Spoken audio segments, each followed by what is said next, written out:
Hello विद्यार्थियों, नमस्कार। आप सभी का बहुत बहुत स्वागत है। देखिए, जैसे कि आप सभी विद्यार्थियों के कमेंट आ रहे थे और बार बार आप लोग पूछ रहे थे कक्षा 11वीं विषय संस्कृत अर्धवार्षिक परीक्षा के ऊपर एक वीडियो बनाना है। तो आइए स्टूडेंट्स, पेपर में क्या आने वाला है अर्धवार्षिक परीक्षा के विषय संस्कृत की हम बात कर रहे हैं। बहुत ज़्यादा स्टूडेंट्स पूछ रहे थे। तो आइए स्टूडेंट्स, आपकी अर्धवार्षिक परीक्षा का पेपर में कौन से क्वेश्चन आने वाले हैं और आप किस प्रकार फुल मार्क्स प्राप्त कर सकते हैं। तो स्टूडेंट्स, इस वीडियो को ध्यानपूर्वक देखिएगा। ग्रामर से संबंधित जो आपके क्वेश्चन हैं कैसे आएंगे, कैसे पूछे जाएंगे, यहाँ पर आपको देखने को मिलेंगे। देखिए, उचित विकल्पम चित्वा लिखत, उचित विकल्प चुनकर आपको लिखना है। पहला क्वेश्चन है, बालक शब्दस्य सप्तमी विभक्ति रूपम अस्ति। बालक शब्द की सप्तमी विभक्ति रूप बताना है, क्या बनेगा। बालक की विभक्ति बताना है, कौन सी, सप्तमी। तो यहाँ पर देख सकते हैं ऑप्शन आपको 1 2 3 4 ऑप्शन मिल रहे हैं, जिसमें से आपको बालक शब्द की अगर हम विभक्ति बनाएंगे तो सप्तमी क्या बन जाएगा, वो बन जाएगा रामे। ठीक है, रामे क्यों बनेगा, क्योंकि अगर हम राम की सप्तमी देखें तो रामे होता है, तो बालक की क्या हो जाता है, बालके। ठीक है, तो इस प्रकार से हमारा जो बालक की हम सप्तमी विभक्ति देखेंगे तो बालके बन जाएगा, तो यहाँ पर क्या बन जाएगा, रामे बन जाएगा। अगला क्वेश्चन, बालिकासु शब्दस्य विभक्ति अस्ति। यहाँ पर पूछ रहा है कि बालिकासु में कौन सी विभक्ति है। तो यहाँ पर जो विभक्ति हो जाएगी वो हो जाएगी सप्तमी। सप्तमी विभक्ति आपका राइट आंसर होगा। अगला क्वेश्चन है, कविम पदे विभक्ति अस्ति। कविम पदे विभक्ति अस्ति, कविम में आपको विभक्ति बताना है। तो कविम में जो विभक्ति हो जाएगी वो हो जाएगी द्वितीया विभक्ति। नेक्स्ट क्वेश्चन देखेंगे, बालिकाया पदे वचनम अस्ति। बालिकाया पदे वचनम बताना है। इस बालिकाया में वचन बताना है, कौन सा वचन है। तो सभी बच्चों को याद होगा, अगर आपने बालिका की विभक्ति याद करी है या लता की विभक्ति याद करी है तो आप बोल के जाएंगे बालिका, बालिकाम, बालिकाया, बालिकाए, बालिकाया, बालिकाया। मतलब ये जो आ रहा है एक वचन ही आपका हो जाएगा। अगला क्वेश्चन, अत्र जीवनम दुर्वम अस्ति अस्मिन वाक्ये अव्ययपदम अस्ति। यहाँ से यहाँ तक एक वाक्य है, इस वाक्य में आपको ये बताना है कि अव्ययपद कौन सा है। तो विद्यार्थियों, इसमें जो अव्ययपद हो जाएगा वो हो जाएगा अत्र। अत्र आपका करेक्ट आंसर हो जाएगा। आगे बढ़ जाते हैं नेक्स्ट क्वेश्चन की ओर। अधोलिखितेषु अव्यय अस्ति। यहाँ पर जो पद लिखे गए उनमें से कौन सा पद आपका अव्यय है, ये आपको बताना है। तो यहाँ पर देखिएगा, अत्र भी अव्यय है, अपि भी अव्यय है, प्रहार आपका अव्यय नहीं है, यदा भी आपका अव्यय है। तो यहाँ पर जो आपका बताना था आपको, अव्ययम नास्ति।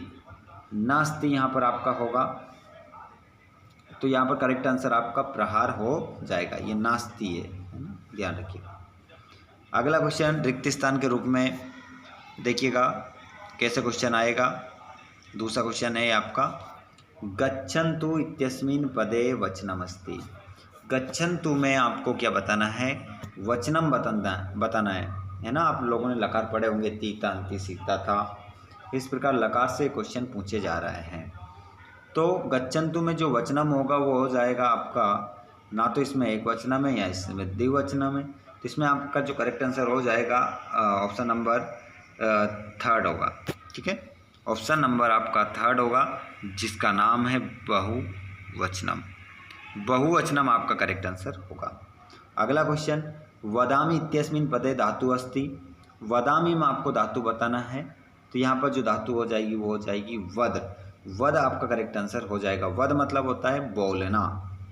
अगला क्वेश्चन, पचेयु इत्यस्मिन् पदे लकार अस्ति। पचेयु में लकार बताना है।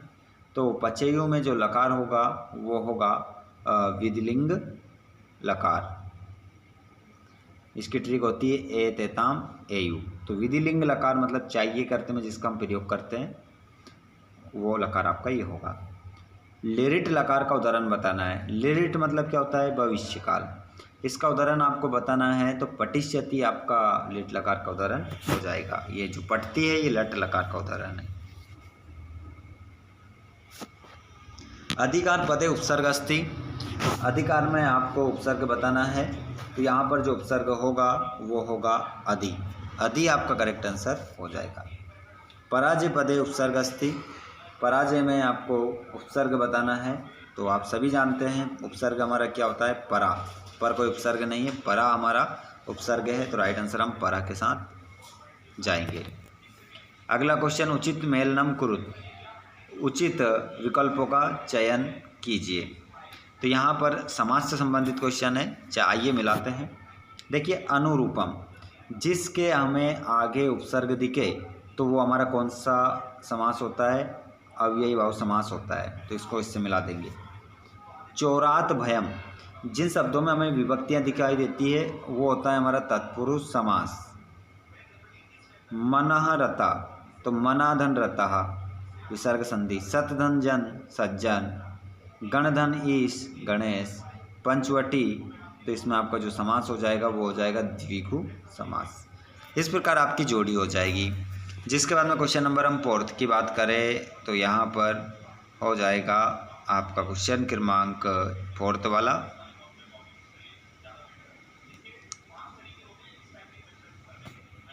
क्वेश्चन क्रमांक आप देख रहे हैं फोर्थ वाला यहाँ पर, आगत्य इत्यस्मिन् पदे का प्रत्यय अस्ति। यहाँ पर कह रहा है, एक शब्द लिख रखा है आगत्य, इस आगत्य में कौन सा प्रत्यय है। तो आप सभी को पता है, जिस शब्द के आगे हमें आ उपसर्ग दिखाई दे, बीच में गम धातु दिखाई दे और पीछे यदि या आता है तो वहाँ पर ल्यप्य प्रत्यय होता है, तो यहाँ पर इसका आंसर आप ल्यप्य लगा सकते हैं। अगला क्वेश्चन देखेंगे, नेतुम इत्यस्मिन् पदे का प्रत्यय अस्ति। तो जहाँ पर हमें पीछे क्या दिखाई देता है, तुम दिखाई देता है, वहाँ पर प्रत्यय कौन सा होता है, तुमुन, तुमुन प्रत्यय वहाँ पर होता है। अगला, गत्वा इत्यस्मिन् पदे का प्रत्यय अस्ति, तो यहाँ पर पूछ रहा है गत्वा, तो जहाँ हमें त्वा दिखता है वहाँ पर हम कौन सा लगाते हैं, कत्वा। ये सब ट्रिक है याद करने की, ठीक है। चलिए, अब मैं आपको क्वेश्चन आंसर भी बताऊँगा सारे क्या क्या आपके पेपर में आने वाले हैं। उससे पहले आप पांचवा क्वेश्चन, अशुद्ध वाक्य को शुद्ध करना है, मतलब आम ना लिखना है। जो वाक्य आपको अशुद्ध लगता है वहाँ पर ना लिखना है, जो शुद्ध लगता है वहाँ आम लिखना है। तो कैसे लिखेंगे अभी बताएंगे। देखिए, तुल्य वत्सलः जन्नी इत्यनयो पदयो विशेष्य पदम अस्ति। यहाँ पर एक वाक्य है ये कि तुल्य वत्सलः जन्नी, इसका विशेष्य पद बताना है। तो विशेष्य पद क्या हो जाएगा आपका, इसमें जो विशेष्य पद हो जाएगा वो हो जाएगा जननी, है ना, यही आंसर छुपे हैं इसमें। तो यहाँ पर क्या लिख दोगे, आम। आम आपका करेक्ट आंसर यहाँ पर हो जाएगा। दुर्बलम वृषभम इत्यनयो पदयो विशेष्यम अस्ति। तो यहाँ पर अंडरलाइन कर रखा है कि जो दुर्लभम है, केवल दुर्लभ को कर रखा है यहाँ पर। दुर्लभम, इस वाक्य में जो दुर्लभ है वो विशेष्य पद है, तो यहाँ पर क्या लिखोगे, ना, क्योंकि दुर्लभ विशेष्य नहीं है, ये तो विशेषण है। सृगालः पदस्य पर्याय पदम जम्बुका अस्ति। तो सृगाल का पर्यायवाची जम्बुका होगा, तो यहाँ पर भी क्या लिख दोगे, आम होगा। शीघ्रम पदस्य पर्याय पदम रसालम होगा, तो इसका ना नहीं। बुद्धिहीना पदस्य विलोम पंडिता, इसका भी ना हो जाएगा।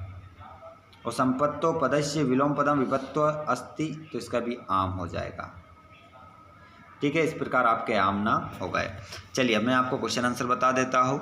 सभी स्टूडेंट्स इन क्वेश्चनों को हल करिएगा और अपनी अच्छे से तैयारी कीजिएगा, ठीक है। अगला वीडियो मैं आप लोगों के लिए लेकर आऊँगा, उससे पहले क्वेश्चन आंसर देख लीजिए।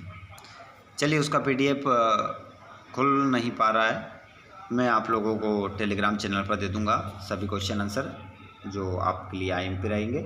तो टेलीग्राम चैनल हमारा, इस चैनल के नाम से press Sanskrit coaching classes Biaora, तो डिस्क्रिप्शन